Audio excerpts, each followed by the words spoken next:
ফিনল্যান্ডের দীর্ঘ উইন্টার শেষে এখন স্প্রিং চলছে। দেখেন স্প্রিংয়ে ওয়েদারটা কি সুন্দর। এখন প্রচুর সানলাইট পাওয়া যাচ্ছে।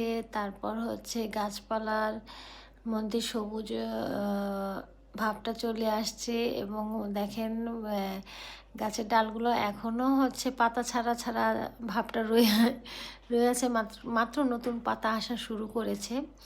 But sunshine day everyday. So এটা আমাদের বর্তমান মুডটাকে খুবই চাঙ্গা করে রাখছে, কারণ অনেক লং টাইম পর সূর্যের আলো নিয়মিত পাওয়া যাচ্ছে।